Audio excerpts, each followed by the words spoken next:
We need to make a more regular time that we can, that the church will offer membership to people. And so I haven't done this for quite a while. And so if anyone is interested in church membership, in membership with Vessels of Hope, if you've never come up here and declared your membership for Vessels of Hope, if you've never gotten a can of ham from me or a piece of bread or frozen fish, you're missing a lot. So if you'd like to become a member of the church, please see me after church during our lunch, and we'll get you started on that. Every trip to Israel. The other day I was watching the Prime Minister of Israel do a wonderful speech on peace and between Palestine and Israel. And it just got me thinking again about our trip to Israel. But every trip to Israel, I believe, is never complete without the most well-known places mentioned in the Bible. So when you go to Israel, if you get to go this coming year, hopefully that's in the plans of the Lord, you get to see these well-known places that you hear when you read in the Bible, and you get to see them there in person. So you're going to see the place called Jerusalem, Capernaum, or Nazareth, or Sea of Galilee. You get to see that. But even those difficult, even places that are very difficult to see because they're in the West Bank, they're under Palestinian rule, you also can get to see them, maybe not, but we had the fortune or the blessing to see Bethlehem, and Bethlehem is in the West Bank. And hopefully we passed by, but we didn't really go into Jericho and all the other places that are in the West Bank. But there is a place just south of Tel Aviv. And so when you think Tel Aviv is the city where you get into when you go into Israel. So it's the big cosmopolitan city of Tel Aviv. So loud. He got it from his brother. There's a place just south of Tel Aviv, and you don't hear Tel Aviv in the Bible, but there's there's a place just south of Tel Aviv that's walking distance that should be a required stop the next time you go to Israel. I believe that we need to do that if we get to go again next year. In my second trip to Israel, I already took a second trip to Israel. I always tell whoever wants to know that my second trip the first trip to Israel, I was with a church. We're in a very safe bus and all that. My second trip to Israel, nobody knew that I was going to do that. Only my sister knew I was going to do that. But I crossed the King Hussein Bridge between Jordan and Israel, and from Jordan into the West Bank by myself on a bus. And every probably 3 miles, a soldier will come up to the bus and address us in Arabic. I have no idea what they're talking about, obviously. But they're asking me if I have weapons. And I go, no. So I hope no is no in Arabic. But the Lord is good. And one of the minibuses that I took to cross, the Lord made me sit down with this Arab woman who can speak Arabic and also speak English. And she helped me understand what was going on and why I kind of understand all the stops that we had to make. But while I was in Tel Aviv, I started walking south for an hour, and I came to a place called Jaffa, or called Jaffa Port. In biblical times, this is known as Joppa, Joppa. And I quickly realized that Jaffa is front and center in the Bible as well. It is the site of two events which revealed God's love for all the world. It was here that Jonah defied God's call, and Peter argued with God. So one mention of Joppa in the Old Testament and another one in the New Testament. And if you would oblige me, I am going to show you just a few slides. It's just 1 minute and 54 seconds. A few slides of Joppa, just to kind of see how this looks like these days. And hopefully we will all pray that we get to go to Israel next year and we get to see Joppa as well.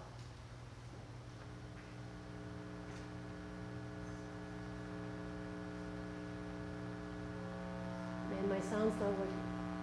But that's okay.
I wanted to mention is that for all our fishermen, great fishing at the port. I was sitting there, and all these people, even the kids are, you gotta go then. All these people are getting all sorts of fish that's local, I'm sure, to the Mediterranean Sea that we don't know because we're here in the Pacific, but different kinds of fish that are like, wow, that's wonderful. And they were just getting it, and I don't think you need maybe you need I don't know, maybe you need a fishing license and all that. And also I came across a couple that was getting married. Did you see that? And they just came out of the building, and they're all in like you know, shocking pink, and so that caught my eye. And so they were walking and they were taking pictures. I'm like, where else would you want to get married but on the port of Joppa and take pictures there? But as I said, this port is very important to, or is something that is well known in the Bible. But it's funny or interesting that it's well known for a couple of things.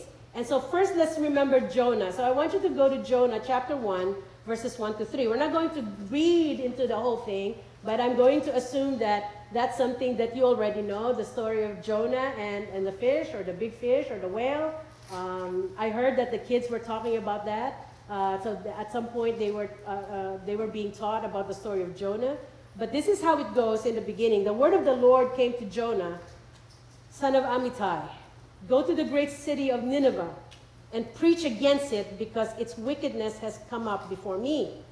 Verse 3, but Jonah ran away from the Lord and headed for Tarshish. He went down to Joppa, where he found a ship bound for that port. After paying the fare, he went aboard and sailed for Tarshish to flee from the Lord. When God told him to go to preach to the Ninevites in Mesopotamia and what is now known as northern part of Iraq, he headed the other direction, totally the other direction, by booking a passage or getting a ticket on a boat sailing out of Jaffa and to a location called Tarshish. We're not really clear as to where he was going. Some say it was the southern end of Spain. Others identify it with northern Africa. But whatever it is, it's not where the Lord wants him to go. Whichever it might be, as I said, it was definitely in the wrong direction. And Jonah thought he could run away from God's command to preach to a Gentile city. He didn't like the Ninevites. He doesn't think that they're worth the salvation. And so it doesn't matter if God told him to go there. He's like, I am not going to go there. I'm going to go to this port, and I'm going to get a ticket and go somewhere else. But God set things right. As you all know the story, God set things right with a horrendous storm that happened in the Mediterranean, or where he was going, and a really big fish. And you can sit there and discuss what kind of fish. It doesn't matter. But a big fish swallowed Jonah and kept him there for 3 days and spit him out after that. And finally, Jonah made it to Nineveh and started proclaiming God's message of impending judgment. Remember what God was telling him? Go over there, because their wickedness has come up before me, and I don't like it. And so go over there and preach to them. And the people repented. The people obviously listened to Jonah and repented. So God lifted his punishment. I'm not going to punish them anymore. But here's the problem. It upset Jonah. It upset Jonah, and he admitted that God's love and desire to save these Gentiles, I don't like that reason, Lord. I don't like your motivation for saving these Ninevites. And so if you go to Jonah chapter 4, verses 1 to 3, this is what Jonah says to God. But to Jonah, this seemed very wrong to save the Ninevites, because they repented. It seemed very wrong, and he became angry, and he prayed to the Lord, isn't this what I said, Lord, when I was still at home? That is what I tried to forestall by fleeing to Tarshish. I knew that you are a gracious and compassionate God, slow to anger and abounding in love, a God who relents from sending calamity. Now, Lord, take away my life, for it is better for me to die than to live. Do you understand what Jonah is saying? In other words, Jonah is saying, if you're going to save these people, I don't like them. Just kill me now. That's what he's saying. Just take my life now. I don't care. Just kill me now, because I don't want to be a part of that. I don't want to be a part of because I know you're a gracious God. I know you're compassionate. I know you're slow to anger and abounding in love. I'm going to make fun of my brother right now, because Some of you know that I will start tomorrow as a vocational teacher at the California Rehabilitation Center in Corona. So essentially, it's a prison. I'm going to be teaching inmates. And my brother, who's been working at the men's prison, has been telling me, or has been basically telling me that he thinks that I will be manipulated by the inmates, and I will at some point fall in love with one of them and either help them escape, or as soon as they get out, take him to church and marry him. That's what my brother thinks. Whether that is true or not, but that's exactly what I'm trying to say here. He's basically telling me that, you know, he's telling me, Ate Jay, I know that you're a nice person, you're a kind person, and you love everyone, and, you know, for goodness sakes, you're a pastor, and, you know, you're going to look at one of the inmates and feel bad for them, and you're going to take them home, or do something like that. And so that's what Jonah's saying. I know you're a gracious God. I know you're a compassionate God. I know you are slow to anger. And so I just think that I knew this is what you're going to do. So why don't you just kill me now? Because I don't want to be a part of this salvation of the Ninevites. And fortunately, God, and not Jonah, was the one setting the agenda. And for those of you who know the story afterwards, Jonah's Joppa strategy did not prevail. So even though he tried to run away from the Lord still steered him back and talked to him and saved the Ninevites and all the good news after that. Now for Peter, the second story that I wanted to tell. Peter was also cranky about the Gentiles. He doesn't like the Gentiles. The Gentiles are everyone, every single person who's not a Jew. Everyone is a Gentile. We're Gentiles. I'm sorry, but you're not Jewish. Maybe some people think that I've been to Israel, I am now a Jew. No, you're not. We're all Gentiles because we're outside of the Jewish people. And so Peter was also cranky because he's a wonderful Jew and he doesn't like the Gentiles. And he was skeptical about their place in God's plan of salvation. And you know, the Lord loves his own. And so I don't understand this salvation for the Gentiles.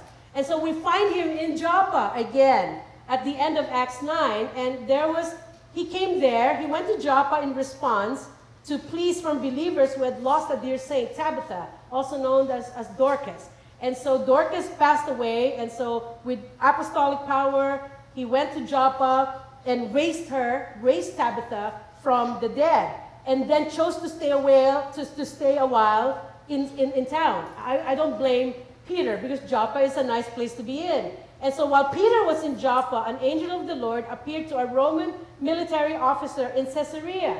Again, if you go with us to Israel, the first stop you all know is going to be Caesarea. It's just around 30 miles from the coast, up north. And so that's where we're going to go in Acts chapter 10, verses 1 to 6. And at Caesarea, there was a man named Cornelius, a centurion in what was known as the Italian regiment. He and all his family were devout and God-fearing.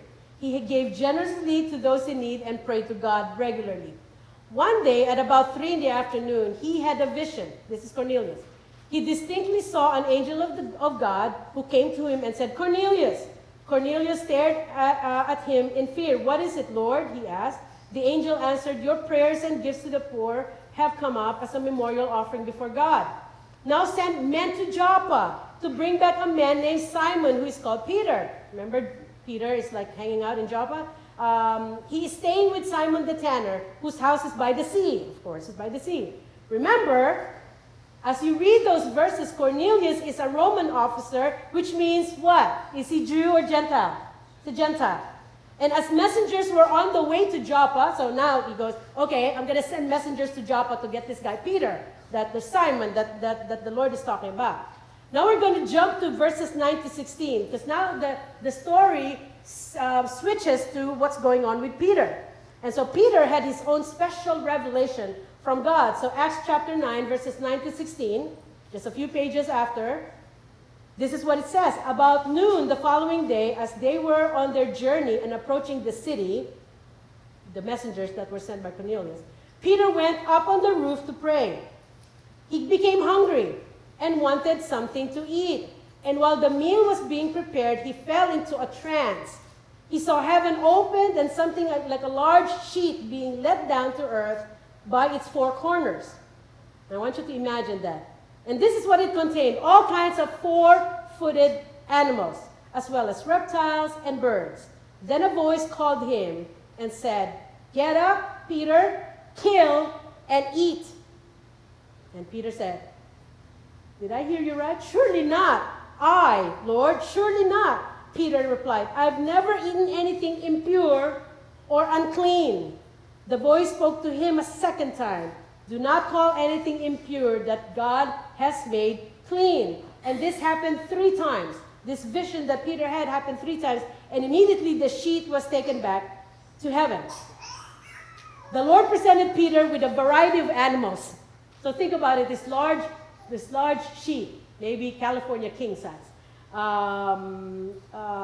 was lowered down from the heavens, and it contains all kinds of animals. And the Lord presented Peter with a variety of animals not suitable for food by Old Testament standards.